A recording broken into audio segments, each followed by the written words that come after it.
자, 어떻게 복음을 전할 것인가? 이제 오늘 11번째 시간은 자, 이번에는 이제 우리가 거짓 소망을 가진 사람들을 한번 이렇게 다루어 보겠습니다. 자, 이 사람들의 특징은 뭐냐면 우리가 지난 시간에 살펴봤던 사람들과 좀 다르게 믿음이 굉장히 나름대로 크게 이렇게 발휘가 되는 사람들이에요. 근데 문제는 그 믿음은 성경적 진리에 근거한 올바른 믿음이 아니라 잘못된 믿음이라는 얘기죠. 그러니까 지난 시간에 살펴본 사람들과 다르게 이 사람들은 자기들이 구원받았다라고 자신 있게 얘기하는 경우도 있고 또 자기 신념대로 하나님은 이런 분이다라고 착각에 빠져 있는 사람들이라는 얘기죠. 예. 그러니까 이제 우리가 전하는 복음에 대해서 이 사람들은 뭔가 자격지심으로 이거를 못 받아들이는 이런 차원이 아니라 이 사람들은 자기 확신이 대단히 충만한 사람들이에요. 예. 그러니까 이 사람들은 우리가 지옥의 심판을 경고해줘도 눈 하나 깜짝 안 합니다. 오히려. 왜? 자기는 자기 식대로 소망이 있는 거예요. 왜? 나 천국 갈 수 있어. 나 잘 될 수 있어. 걱정하지 마. 이겁니다. 쉽게 말하면. 예. 그러니까 이런 사람들이 이런 자신감이 어디서 나오냐면 자기가 잘못 알고 있는 그런 소망이라는 얘기죠. 그러니까 그런 소망은 어떻게 보면 이렇게 성경에 근거하지 않은 누군가가 비성경적으로 얘기한 것들을 이 사람들은 자기도 모르게 그걸 받아들이고 거기에 오염이 돼버린 거예요. 그러니까 여러분들도 아마 이제 주변에 이런 사람들을 많이 만나게 될 겁니다. 그래서 이제 오늘은 이제 거짓 소망을 가진 사람들, 이 사람들의 어떤 그런 잘못된 신념을 우리가 하나님 말씀으로 깨주고 바로잡아줘야 돼요. 그렇죠? 예. 그래서 이제 우리가 오늘뿐만 아니라 다음 시간에 걸쳐서도 자, 주로 이 거짓 소망을 갖고 있는 사람들이 어떤 유형인지를 볼 거예요. 도대체 이 사람들은 뭐가 이렇게 자신감이 있길래 우리가 복음을 전하거나 또 지옥의 심판을 경고해줘도 끄떡도 안 하냐 이거예요. 예. 자, 우리가 이제 여러분이 앞으로 이런 유형의 사람들을 만났을 때는 여러분이 우리가 이 성경 구절과 교리를 기억해뒀다가 이 사람들에게 이것을 제시하고 또 설명해주는 방식을 여러분이 익히면 좋겠습니다. 자, 먼저 우리 교환의 메뉴를 한번 보세요. 자, 우리가 먼저 살펴볼 구절 고린도서 4장 3, 4절입니다. 우리가 이제 복음을 전하다 보면 왜 믿지 않을까 이거예요. 예. 또 우리가 복음을 전하는 일에 있어서 괜히 쓸데없이 딴지를 걸고 또 이렇게 찬물을 끼얹고 방해하는 사람들이 있다라는 얘기예요. 그럼 여러분이 그거에 대해서 이상하게 생각하지 말고 이미 하나님께서는 그 점을 딱 이렇게 언급해 놓으셨다라고 여러분 이해하시면 되는 거예요. 자, 보세요. 만일 우리의 복음이 가려졌다면 제가 밑줄을 쳐놨죠. 그것은 누구 때문에 가려진 거예요? 구원받지 못한 자들에게 가려진 거라는 얘기죠. 그 다음 잘 보세요. 그들 가운데 자, 누가요? 이 세상의 신이 믿지 않는 자들의 마음을 어떻게 한다? 어둡게 하여 하나님의 형상이신 그리스도의 영광스러운 복음의 광채가 그들에게 비치지 못하게 하느니라 이거죠. 바로 이 원리입니다. 우리는 성경대로 분명하게 전하면 이건 어려울 게 없어요. 너무 단순해요. 근데 왜 상대는 그걸 못 받아들이냐?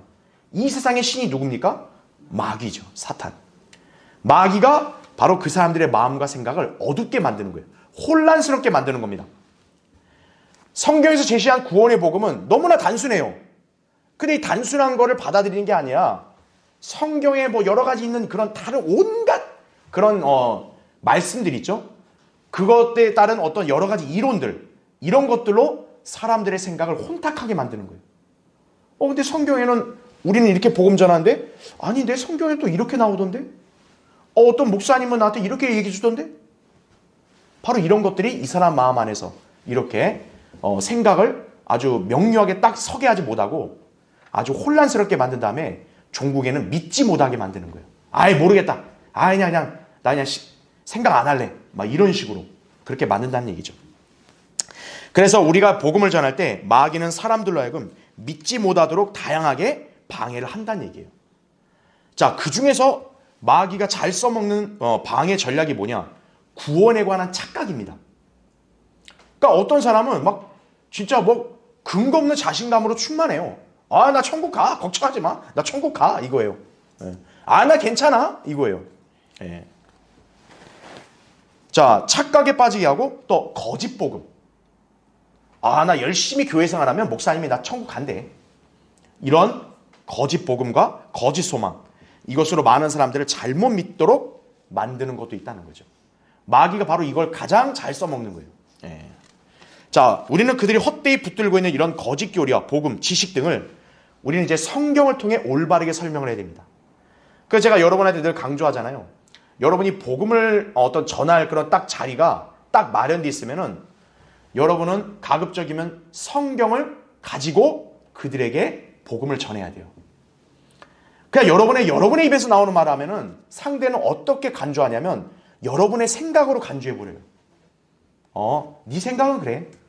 그래. 네가 교회 생활하고 네가 신앙생활하는 방식이야. 그거는 딱 그렇게 선을 그어버립니다. 그래서 제가 늘 여러분에게 강조하는 건 뭐냐면 여러분이 복음을 뭐 갑작스럽게 전할 때 어쩔 수 없죠. 그때는 여러분이 그냥 입으로 전하지만 상대와 미리 사전에 딱 약속이 돼 있거나 또는 여러분이 거리에서 이제 복음을 전하고 할 때는 성경책을 항상 가지고 있어야 되는 거예요. 그게 바로 왜 그러냐면 상대로 하여금 나는 지금 당신한테 내 생각을 얘기하는 게 아니다. 나는 하나님의 말씀대로 당신한테 전하는 거다라는 것을 상대로 하여금 각인시켜 주려고 하는 거예요. 예. 그래서 여러분이 항상 성경을 가지고 있어야 되는 거예요.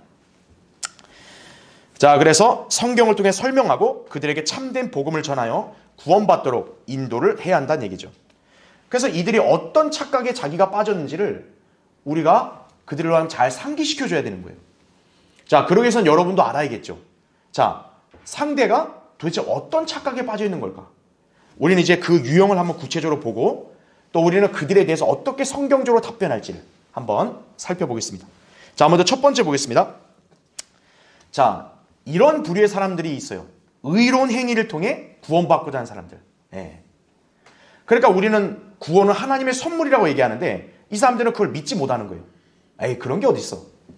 그 사람이 뭔가 좀 선한 일을 좀 해야지.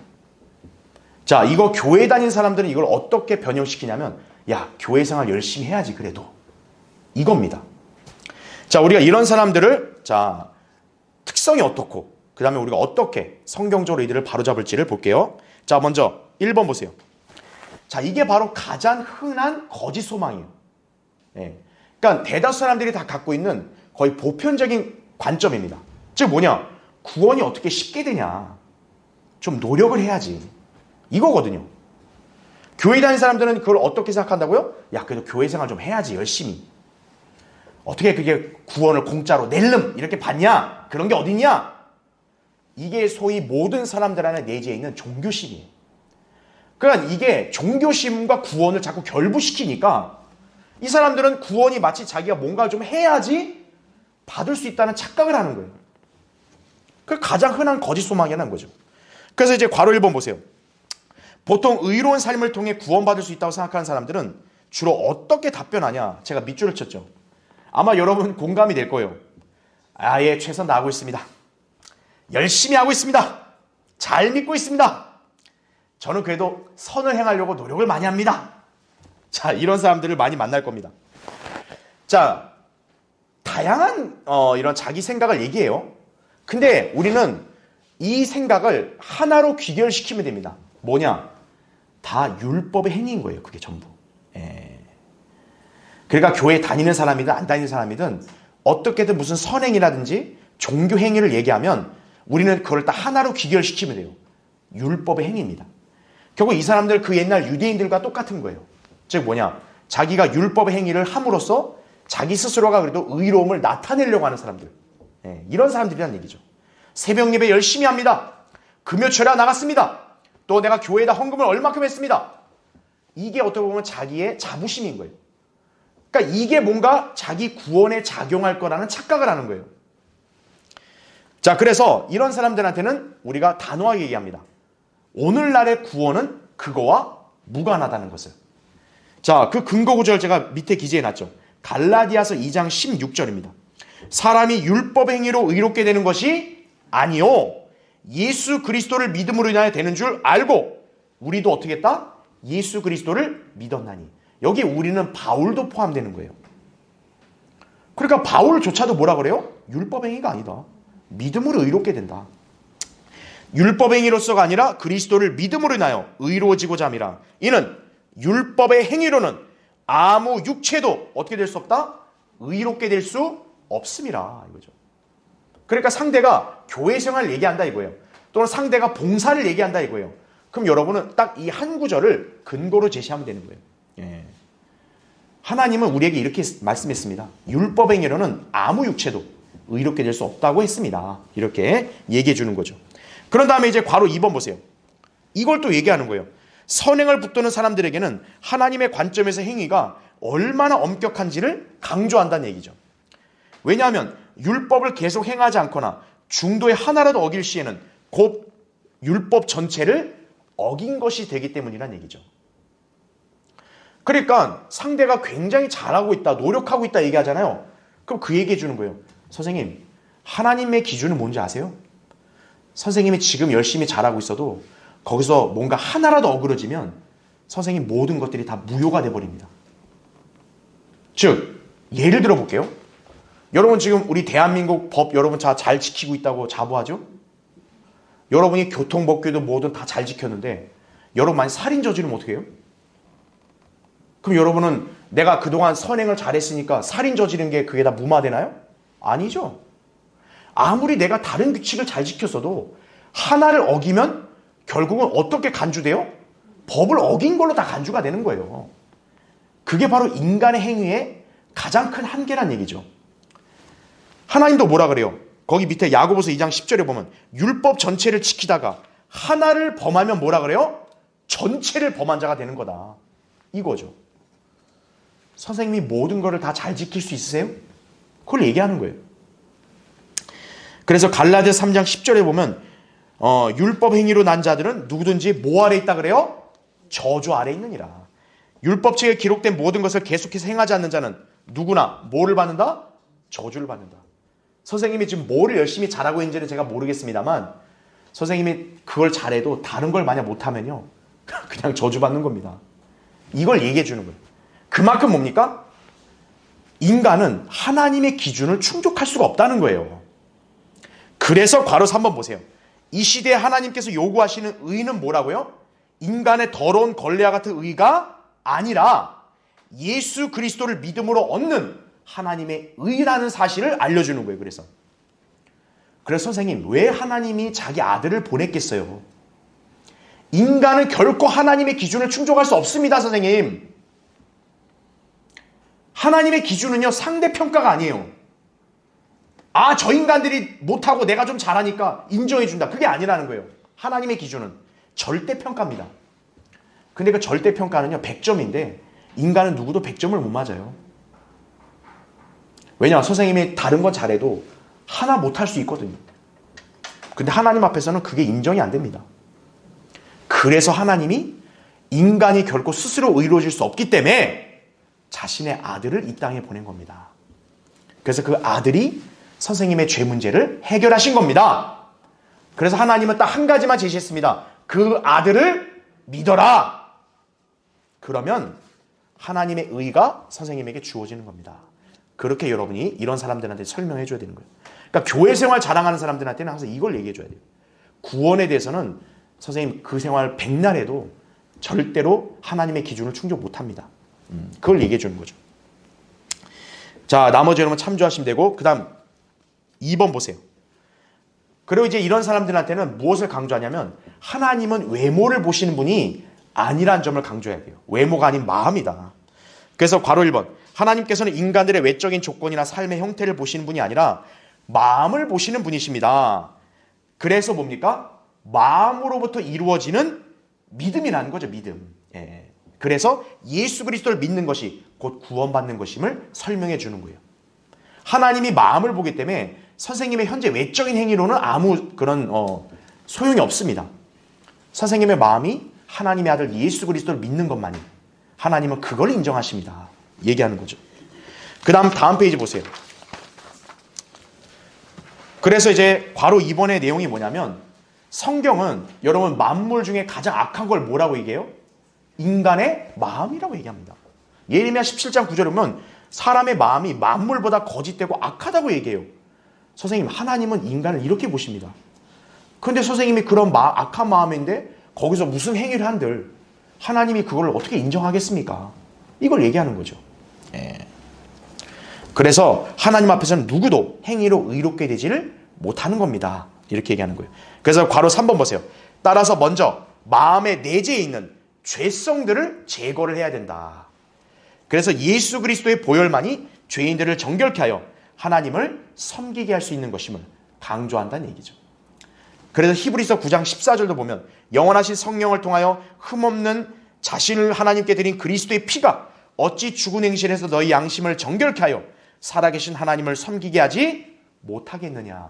이 구절을 예를 들어 좀 교회 다닌 사람들, 만약에 좀 하나님을 좀 안다는 사람들한테는 이걸 또 보여주면 좋죠. 예. 그러니까 우리가 의로워지는 건 오직 뭐밖에 없다? 그리스도의 보혈밖에 없습니다. 예. 그거를 또 얘기해 주는 거죠.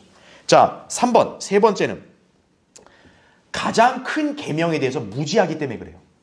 즉 뭐냐면 여러분이 이제 행위 구원을 이제 신봉하는 교인들을 여러분이 만약 만났다 이거예요. 그게 뭐 외부 사람이든 친구든 간에. 그런 사람들은 항상 뭐를 강조하냐? 행위잖아요. 예수님이 가르친 행위가 뭡니까? 이웃사랑이죠. 이 사람들은 여기에 매몰되어 있는 거예요. 네. 그러니까 자꾸 자기 선행, 봉사, 구제, 자꾸 이거를 자랑하는 거예요, 이 사람들은. 근데 예수님은 뭐라고 가르쳤어요? 첫 번째 계명이 뭐예요? 이웃사랑이 첫째예요? 아닙니다. 마음과 생각과 힘을 다해서 누구를 먼저 사랑해야 돼요? 주 하나님을 첫째로 사랑하는 겁니다. 결국 하나님의 그런 기준은 뭡니까? 이웃사랑 같은 우리 행위가 기준이 먼저가 아니라 하나님이 기준이 돼야 되는 겁니다. 그 하나님의 기준을 누구를 세운 거예요? 아들을 세웠잖아요. 그렇죠? 예. 자, 그 점을 얘기해 주는 거죠. 그래서 밑에 4번. 그래서 하나님께서 바라시는 것은 뭐다? 믿음이다라는 거를 딱 이렇게 방점을 찍어주는 거예요, 여러분이. 아까 얘기했던 그 논리를 잘 기억해 주셨다가 하나님께서 결국 인간에게 바라는 건 뭐다? 믿음 이거다 이죠. 선생님의 노력이나 행위가 아니라 믿음이다 이거죠. 돈이나 방언이 아니라 믿음 이거다 이거죠. 믿음. 그래서 이제 괄호 1번에 인간들이 하나님께 나아가기 위해 우선해야 할 것은 바로 뭐다? 믿음. 그래서 히브리서 11장 6절에 나오잖아요. 믿음이 없이는 하나님을 어떻게 할 수 없다? 기쁘시게 할 수 없나니 하나님께 나아가는 자는 그분이 존재하시는 것과 그분이 자기를 열심히 찾는 자들에게 보상하는 분이심을 마땅히 믿어야 하느니라. 이렇게 기록되어 있는 거죠. 그렇죠? 그래서 괄호 2번 보면 예수님께서는 하나님의 일이 다름 아닌 그분을 믿는 것임을 말씀하셨어요. 그러니까 요한복음 6장도 아주 좋은 예예요. 즉 선생님 예수님이 뭐라고 했냐면요. 선생님이 하나님을 믿는 거, 뭐 하나님을 위해서 뭐 하는 거 그런 것들을 그냥 한 가지로만 요약했습니다. 그분이 보내시니 하나님의 아들을 믿는 게 하나님의 오직 그 한 가지라고만 얘기했습니다. 그렇게 얘기하는 거죠. 또한 그분 자신이 생명의 빵이고 빛이시기에 그분을 믿는 자만이 영생을 소유할 것이라고 말씀하셨다는 얘기죠. 따라서 예수님의 말씀에 따라 인간은 그분을 믿는 것으로 구원받을 수 있음을 다시 한번 말해주는 거예요. 그 밑에 근거 구절이 뭐예요? 요한복음 6장 35절, 47절, 48절이죠. 예수님 뭐라고 했어요? 내가 생명의 빵이니라. 내게 오는 자는 결코 배고프지 아니하며 또 나를 어떻게 하는 자? 믿는 자. 결코 목마르지 아니하리라. 선생님 여기 어디 선행이라는 게 어디 있습니까? 여기에. 이걸 얘기해 주는 거죠. 또 47절, 48절에는 진실로 진실로 내가 너에게 말하노니 나를 어떻게 하는 사람? 믿는 사람은 뭐를 갖는다? 영생을 가졌나니. 선생님 보세요. 여기 뭐라 그래요? 나를 어떻게 하는 사람? 믿는이라고 얘기하잖아요. 근데 왜 선생님은 자꾸 선생님의 그런 행위를 자꾸 의지하십니까? 네. 예수님이 하신 말씀은 정확할 거 아니겠어요? 예수님이 딱 단호하게 얘기하잖아요. 나를 믿으면 영생을 갖는다고요. 그렇죠? 그렇게 설명해 주는 거죠. 그래서 이제 괄호 3번. 인간이 심판받는 가장 큰 죄가 뭐라고 얘기해 주는 거예요? 불신이다, 불신. 선생님, 인간이 왜 지옥 가는지를 성경에는 딱 한 가지만 말합니다. 그 한 가지가 뭐예요? 그분을 믿지 않는 죄 이거예요. 예. 이게 하나님의 기준입니다, 선생님. 이거죠. 뭐 여러분이 아는 친구나 가족이면 이게 하나님을 믿는 기준이야. 이렇게 여러분이 더 친절하게 설명해 주면 되겠죠. 예. 담배 안 핀다 이거예요. 아, 술 안 마신다 이거예요. 일평생 내 입에서는 욕이라는 건 나가본 적이 없다 이거예요. 난 남한테도 야! 이렇게 소리도 한번 안 질러봤다 이거예요. 나는 새벽 예배도 한 번도 안 빠졌다 이거예요. 야, 근데 예수님 뭐라고 하는지 아세요, 선생님? 죄에 대하라 함은 나를 믿지 않기 때문이요. 그게 죄랍니다, 선생님. 이걸 얘기하는 거죠. 자, 하나님은 딱 양자택일하게 하십니다. 영생 아니면 진노예요. 그렇죠? 그 기준은 뭡니까? 아들을 믿는 거예요. 요한복음 3장 36절에 나온 게 뭡니까? 아들을 믿는 자는 영생을 가진 거고, 아들을 믿지 않는 자는 하나님의 진노가 그 사람에 머물러 있다 이거죠. 그래서 괄호 4번, 예수 그리스도께서 흘리신 피는 하나님의 피로서 모든 죄인들을 완벽하게 구원할 수 있는 능력을 지니고 있다. 그래서 우리는 오직 그분의 피를 통해 구속받을 수 있는데, 이러한 피의 구속을 믿지 않는 게 곧 뭐를 붙드는 거라고요? 행위를 붙드는 거예요. 지금 선생님이 뭐 교회 생활이니 뭐니 그런 행위 얘기하시죠? 선생님은 예수님의 피를 믿지 않는 겁니다. 그렇게 딱 전곡을 찔러줘야 되는 거예요. 여러분, 인간의 죄를 용서하는 것은 뭐 여러 개가 필요한가요? 아니에요. 인간의 죄를 사하는 거 오직 하나예요. 뭡니까? 그리스도의 피예요. 근데 왜 선생님 여러 가지 행위를 얘기합니까?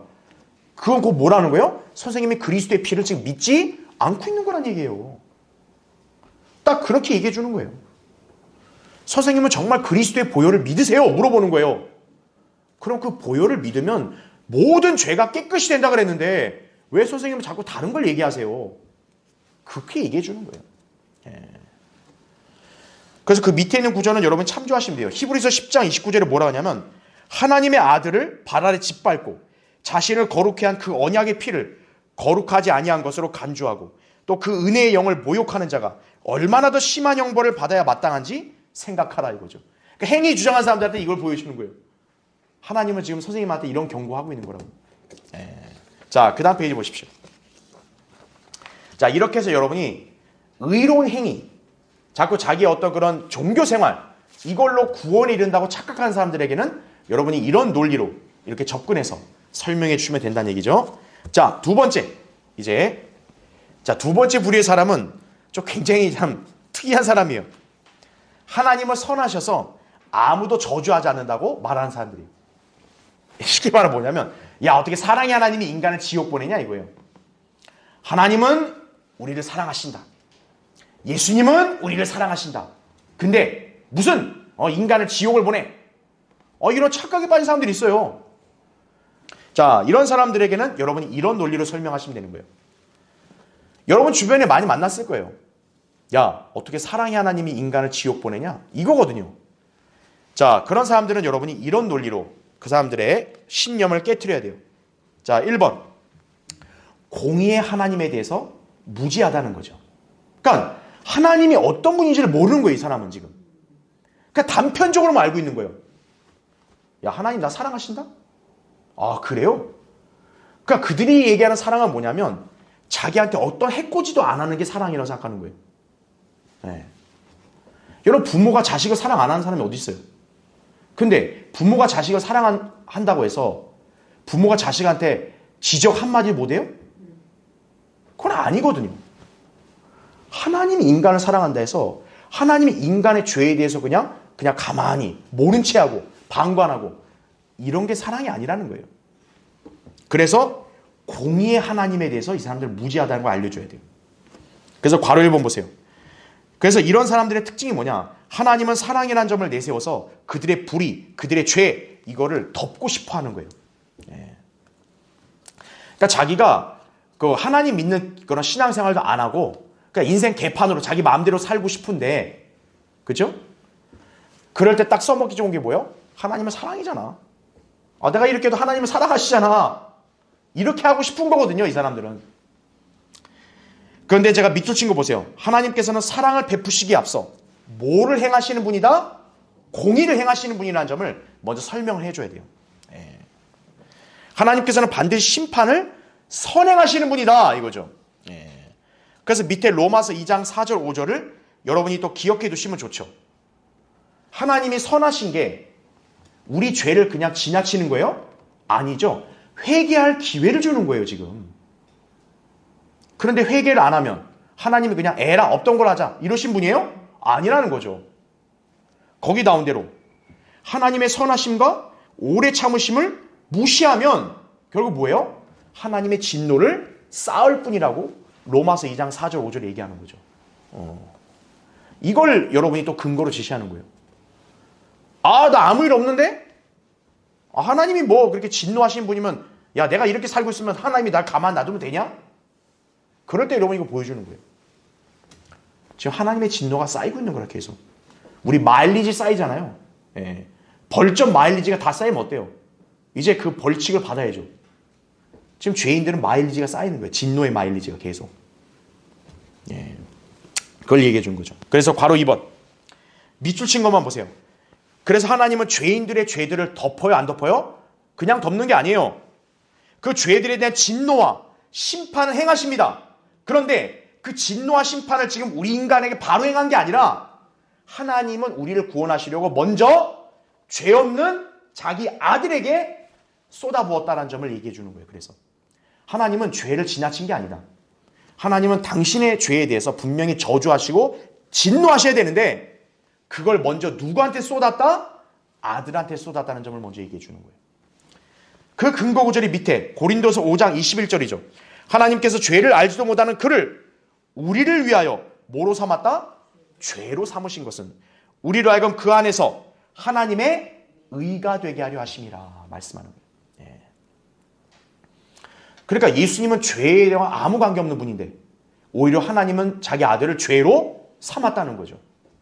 왜냐? 우리에게 하나님의 의를 주시기 위해서. 예.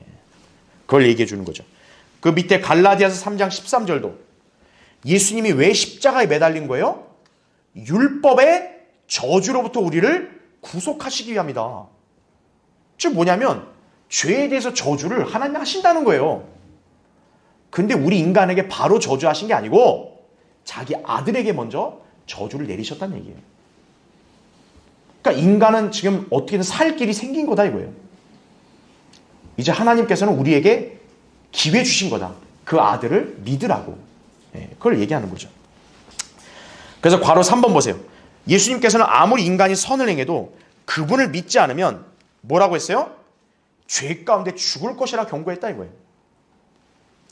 죄의 대가는 죽음을 수반하기 때문에 예수님께서는 우리 죄인들을 위해 대신 죽으셨던 것이다 이거죠. 바로 이건 뭡니까?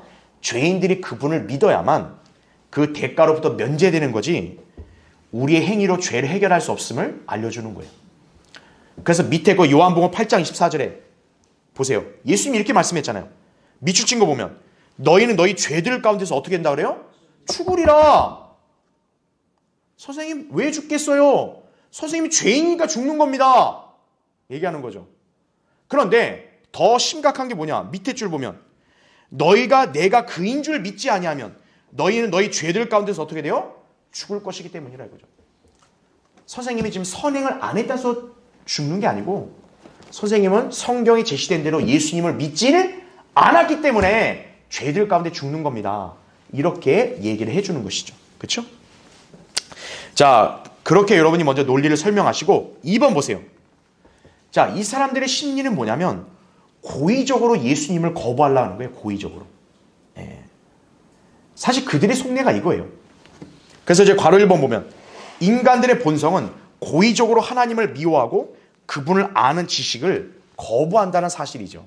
로마서 1장 28절에 나온 대로 어느 누구도 하나님을 모르거나 찾을 수 없는 것은 아닙니다. 누구나 그분을 만나려고 하면 하나님께서 구원받을 수 있도록 예수 그리스도를 알게 해주신다라고 여러분이 설명을 해주는 거예요. 그 밑에 사도행전 17장 27절도 주를 찾게 하려 함이라 사람들이 하나님을 감지하려 하면 어떻게 된대요? 만난다. 그러니까 야, 나 하나님을 알고 싶어, 만나고 싶어, 못 만나. 그런 말은 통하지 않는 거예요. 이미 성경은 제시했어요. 사람들이 하나님을 감지하려고 하면 어떻게 돼요? 만나는 거예요. 왜 못 만나냐? 자기 마음의 속내는 사실 그렇게 만나고 싶지 않은 거예요.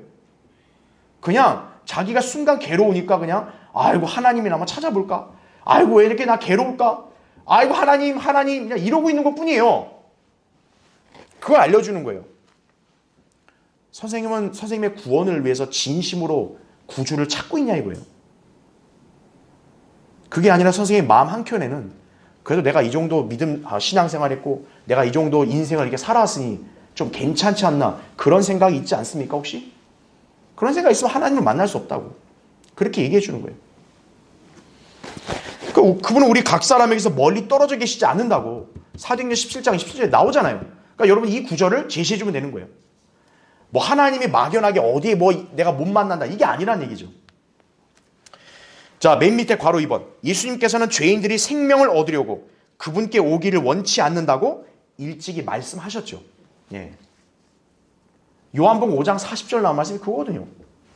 그러니까 이 사람들이 구원을 못 받는다가 아니에요. 원치 않는다는 거예요. 예수님은 생명을 주겠다는 거예요, 그냥. 나를 영접하면 구원 주겠다는 거예요. 근데 뭐냐? 원치 않는다는 거예요. 그거 말고요. 내가 이렇게 하는 걸로 좀 해주세요. 이거거든요, 지금 대다수 인간들이. 하나님은 성경을 통해서 이렇게 예수님 믿으라고 하면 되는데 인간은 그런 방식을 싫어하는 거예요. 그거 말고요. 내가 나대로 이렇게 하니까 좀 해주세요. 이거거든요. 그거를 지적해 주는 거예요. 선생님의 가장 큰 문제가 뭔지 아세요? 선생님은 하나님의 기준을 따르려는 게 아니라 선생님 자신의 방식을 고집하니까 그러는 거라고. 그래서 선생님이 정작 구원을 모르고 있는 거라고. 그렇게 얘기해 주는 거예요. 그렇죠? 자, 다음 페이지 보세요. 그래서 우리가 얘기해 줘야 될 게 뭐냐면 에스겔 33장 11절이에요. 즉 뭐냐? 선생님, 하나님이 선하셔서 저주하지 않는다고요? 아닙니다. 하나님이 가장 원하는 게 뭐냐? 악인이 회개하는 걸 원하시는 분입니다. 그걸 얘기해 주는 거예요. 거기 나오잖아요. 주 하나님이 말하노라. 내가 살아있는 한 뭐라 그래요? 내가 악인의 죽음을 기뻐하지 아니하고 악인이 그의 길에서 돌이켜 사는 것을 기뻐하노니 너희는 돌이키라. 너희는 너희 악한 길에서 돌이키라. 이스라엘 집아 너희가 어찌하여 죽으려고 하느냐. 이걸 보면 하나님은 벌 안 주니까 걱정하지 마라가 아니에요. 왜 악인한테 자꾸 돌이키라 그랬어요? 악인은 심판을 당하고 멸망하니까 하나님이 지금 악인들한테 돌이키라고 말하고 있는 겁니다. 그걸 얘기해 주는 거예요. 네. 그러니까 고의적으로 거부하는 사람들한테는 그걸 얘기해 줘야 돼요. 하나님을 오해하지 마세요. 하나님은 그냥 막연한 분, 그냥 가만히 계신 분이 아닙니다. 하나님은 인간에게 돌이키라고 말하고 계십니다. 하나님은 인간을 그냥 무조건 그냥 박살내길 원하시는 분이 아니라 하나님은 인간이 회개해서 구원받기를 원하시는 분입니다. 그걸 여러분이 설명하는 거죠. 그게 이제 괄호 3번에 나온 거예요. 그래서 죄를 회개하고 예수 그리스도를 믿을 수 있도록 그렇게 촉구를 해야 된다는 얘기예요. 예. 여러분이 그렇게 설득을 해야 됩니다. 자, 3번 보세요. 세 번째는 뭐냐면 하나님의 인내도 끝이 있음을 강조해 줘야 돼요. 그러니까 이 사람들은 지옥이 어디 있겠냐. 하나님이 뭘 인간을 벌 주냐. 왜? 나 지금 멀쩡하잖아. 이거거든요. 야, 나 어제도 멀쩡하고 오늘도 멀쩡한데? 뭘 하나님의 심판 이런 게 어디 있겠냐? 그런 사람한테 여러분이 이걸 얘기해 주는 거예요. 결국 뭐다? 하나님의 인내도 끝이 있습니다. 이거죠. 자, 그래서 괄호 1번 보면 하나님께서는 죄에 대해서는 심지어 천사라 할지라도 심판하신다고 얘기하는 거죠. 여러분 천사도 어때요? 타락했을 때 예의 없었죠. 노아 시대 불경건한 죄인들, 소돔과 고모라 시대 죄인들을 어떻게 다루셨는지를 설명해 주면서 하나님의 인내의 끝에 얼마나 엄중한 진노의 심판이 시행되었는지를 강조해 주는 거예요. 물론 이것은 여러분이 좀 상대가 좀 교회를 좀 많이 다니고 좀 성경을 좀 안다는 사람들한테만 좀 제시해 주면 좋고 사실 이거는 뭐 교회 잘 모르는 사람한테 굳이 얘기할 필요는 없어요. 예. 왜냐하면 뭐 이런 게 어렵잖아요, 사실. 예.